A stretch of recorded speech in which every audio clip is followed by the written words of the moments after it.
দুই-তিনজন board পরিচালক বিদায় নিলে ক্রিকেটের কাজ থেমে থাকবে না বলে জানান বিসিবি সহসভাপতি ফারুক আহমেদ।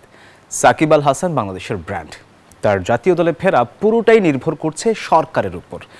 এদিকে সদ্য নির্বাচকের দায়িত্ব নেওয়া নাদিফ চৌধুরী বলেন, সাকিব যেখানেই থাকুক খেলার মতো ফিট রয়েছেন। বিসিবিতে কান পাতলে শোনা যায় পরিচালকদের মধ্যে মনোমালিন্য। সম্প্রতি ব্যক্তিগত কারণ দেখিয়ে পরিচালক পদ ছেড়েছেন আমজাদ হোসেন। এর আগেও ঘটেছে এমন ঘটনা। বিসিবিতে অনেক পদেই দেখা গেছে ফারুক আহমেদকে। সাবেক অধিনায়ক থেকে বিসিবি সভাপতি পদেও ছিলেন তিনি, এখন রয়েছেন সহসভাপতি পদে। বলেন, 2-3 জন পরিচালক পদ ছাড়লেও বিসিবির কাজ থেমে থাকবে না। যুক্তরাষ্ট্রের 1 নম্বর জিম চেইন গোল্ড জিম এখন আবারও বাংলাদেশে।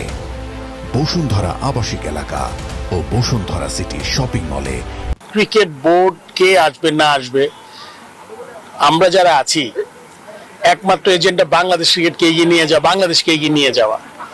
এই জন্য রুটিন কাজ আপনি দেখেন কিচ্ছু বন্ধ নাই। কিন্তু বোর্ড আর ক্লাব দ্বন্দ্বে আগামী প্রিমিয়ার লিগ হুমকির মুখে, যেখানে জাতীয় দলের বাইরে থাকা ক্রিকেটারদের রুটি রুজি নির্ভর করে। বিসিবি সহসভাপতি বোর্ডের নয়, তাই দেখছেন ক্লাবগুলো। প্রিমিয়ার লিগটা একান্তই ক্লাবগুলোর ব্যাপার। প্লেয়ারদের আমি মনে করি আরো অ্যাক্টিভ হয়ে তার পার্টিকুলার যে ক্লাবে আছে তাদের সাথে যোগাযোগ করে। এখানে ক্রিকেট বোর্ডের কিচ্ছু করার নাই। সাকিব আল হাসানকে জাতীয় দলে ফেরানো নিয়ে তৎপর বিসিবি। বোর্ড কর্তা থেকে নির্বাচক সকলে মিস্টার 75-কে টিমে চান।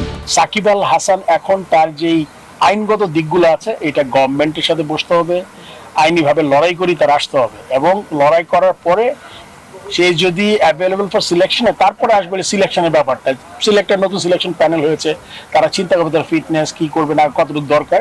তবে Shakib is a player, is a brand. না, সাকিব আল হাসান আমার মনে হয় যেখানে আছে ও ফিট আছে, ক্রিকেট খেলার জন্য চাচ্ছে, ক্রিকেট খেলতে পারে।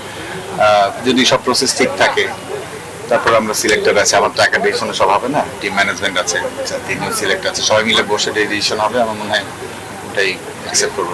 1 মাসেরও বেশি সময় হলো দেশে নেই বিসিবির সভাপতি বুলবুল। তিনি কবে দেশে ফিরবেন নিশ্চিত হয়ে বলতে পারছেন না কেউই। শুভদেবনাথ, নিউজ 24, ঢাকা।